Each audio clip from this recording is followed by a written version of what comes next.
Hey guys, Jagger here. So today I did an interview with the owner of the Wings of Fire, the Journey. Yeah, that's it. Enjoy the video. Alright, so first question. What kind of accessories can we expect, if any?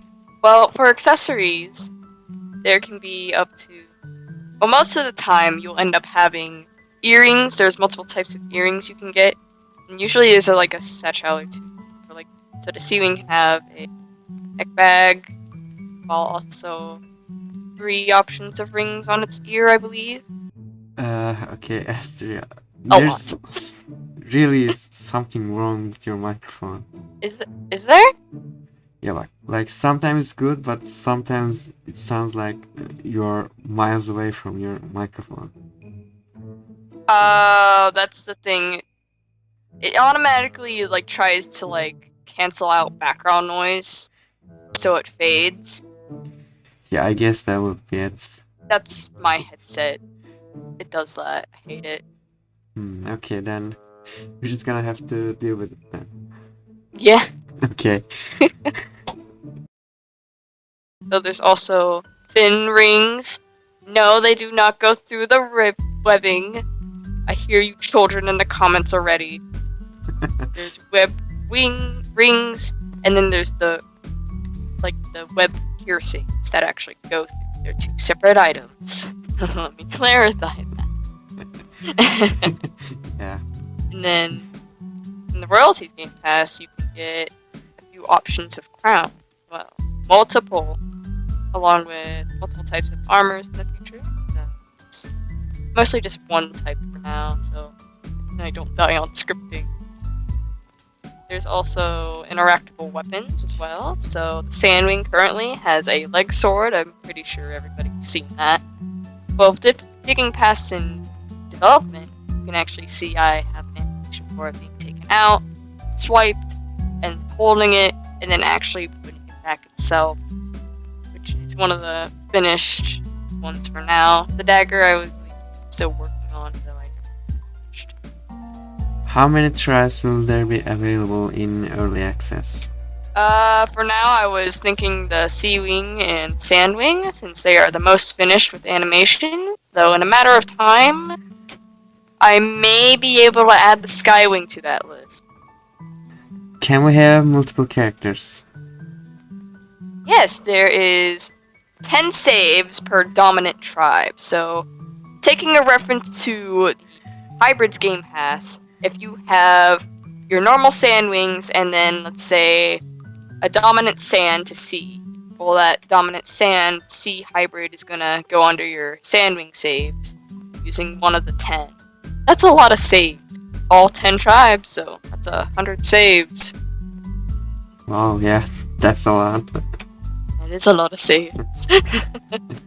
This one's a pretty general question, I think, but what will be released with early access / beta? So you have the Seawing and Sandwing. Those are definitely a guarantee. And I want to try adding the Seawing territory map and the Sandwing territory map. The Seawing is mostly done, and that's, for those who don't really know yet, that is the map we're currently in. Top of the tail side of the map. Yeah, let me see. And probably around 8 to 9 accessories. Definitely the earrings, a few of the motions, such as probably one set of armor and one set of crown. But you will have the rare colors game pass. You will have the royalty game pass, elders game pass, and then the start of the hybrids game pass, which will be the dominant sea to sand and the dominant sand to sea. How many Robux will the story mode cost? Will you have to pay for each story individually? Story mode is kind of going all over the places right now, since there's a lot of drafting involved right now.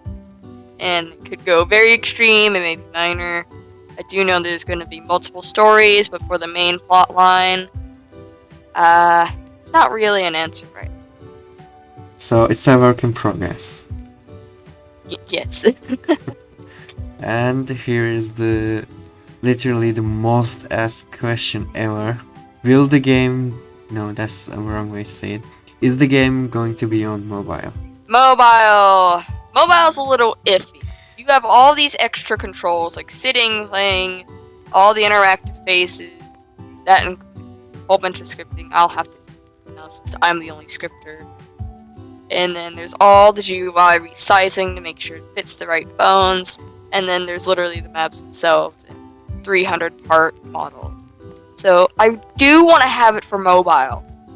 Though I don't know if it will be mobile for early release, because I am the only scripter right now. I'm scripting pretty much everything. I could say around 97% of the game itself. And I've only been scripting for like 8 months, so... I'm learning, but I'm not an expert. If I know right, you are a scripter but a beginner and you have to script everything. Mostly everything. That system itself I had a little bit of help on, but that was mostly me. And then I think character selection and a little bit of the dialogue had inspiration from like multiple tutorials. You need references. Another very frequently asked question. How much do the hybrids cost? There is no direct price yet since there are a ton of models, but I do want it to be a user-friendly price and not absolutely insane, because let's be honest here, we know those games that go absolutely insane. It's overpriced game passes. Though there is over 90 variations of hybrids possible, so I'm trying to stay in around 1,000 Robux range. It could be a little more, could be a tiny bit less. Though there's not really official price, but it's gonna be around 1,000. So 1,000 Robux for all the hybrids. Oh yeah, all together, yeah. Okay. They're all coming. Is there going to be interactable objects such as scrolls opening and closing as you click on them? Probably. I'm gonna have to experiment with that a little bit, though there's likely gonna be the options. I recently worked up picking up little hatchlings with the adults. And I think everyone's dying to know this. When will the game be released? Now this is a very, very sketched out question. I get this a lot, and let's be honest here, it's done when it's done. But me being the only scripter, the main modeler, the main animator, and probably the main person, actually I am the main person that puts all the map assets together and then sculpts it out now. If I had to get a very, very rough estimate of when early release would be, maybe middle 2022. You are guessing it's gonna be released on middle 2022? Yeah, that's my personal estimate from how fast this is going now. I don't know, it could be later, it could be sooner. It's done when it's done. Is the game going to be free to play? I'm kind of iffy on this, because I do know there's very, very, very young users that can digress the fun of the game in itself, not fully understand what's happening, and spam and all that. It'll likely be free, though there is a possibility it'll cost maybe just a small bit to prevent those very mature side of... Like, I'm not just saying across community How to Train Your Dragon fans just running in. No, I mean like the side that's very, very young. You know, they don't really deserve to be in the very cool side of Roblox, where it's about a dragon series that can be very, very vicious, not meant for their ages, etc. Yeah, I understand that. The next question, private servers. I'm gonna try for those, because I do know how bad most people want. How big is the development team? Now, the development team right now is around 11 to 12 members counting the trials. So a lot of people are busy with finals and schoolwork currently. So when it comes to like main developers right now, we have 6 of them, followed by 6 trials. So a very even amount. Can you give us some info about the lore?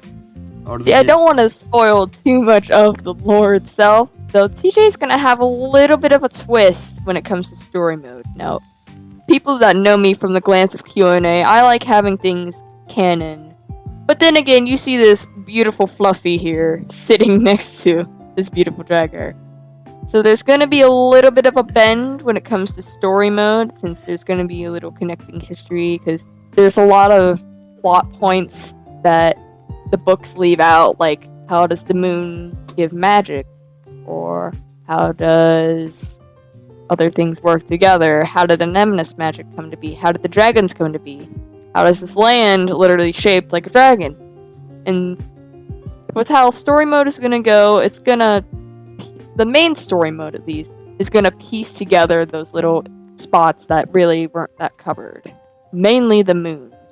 Continuing from the lore, I'm gonna ask, how canon is the game going to be? I like having things very canon, usually, but I'm not going to be an extremist about it.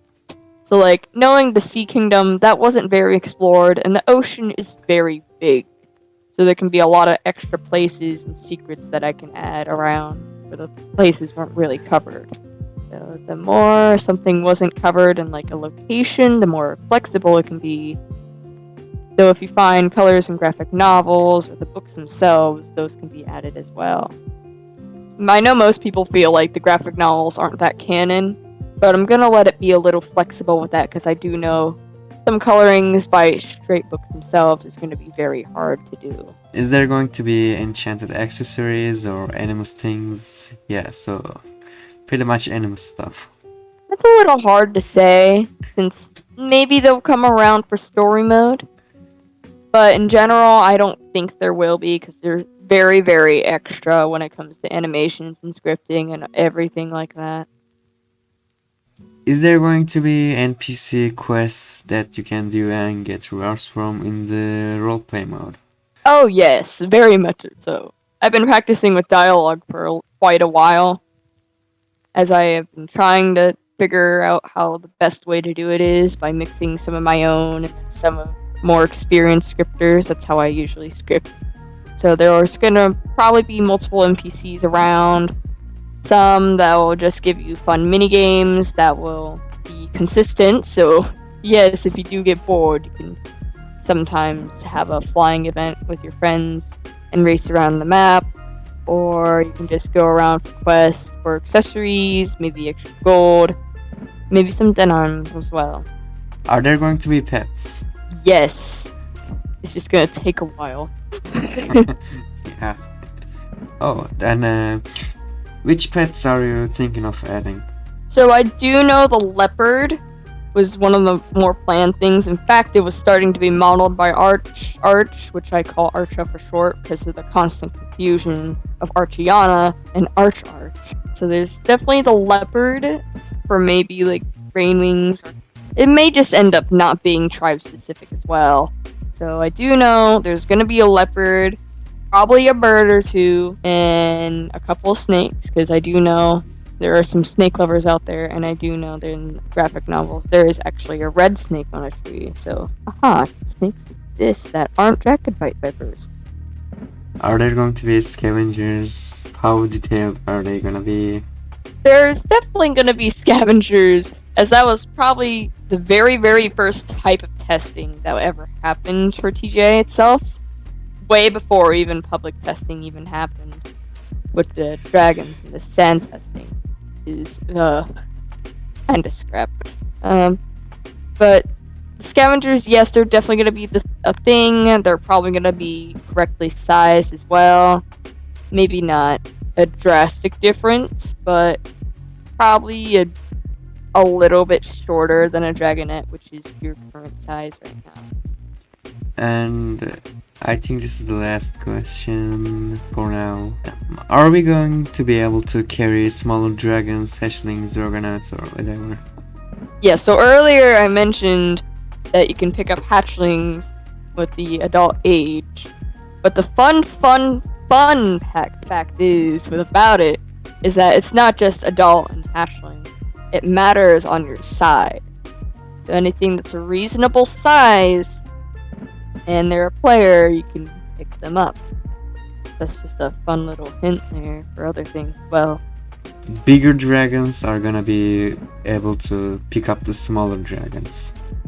Yeah, so I may have Elder be able to pick up a dragonette a lot easier than an adult will, since that's gonna take part in some multiple animations. I may have it so you can have 2 players at once, one being a hatchling and then one being a dragonette. I don't know. You're a very multitasking parent, I guess. Though that's gonna involve a little bit extra scripting, it's doable. I think that's all the questions for now.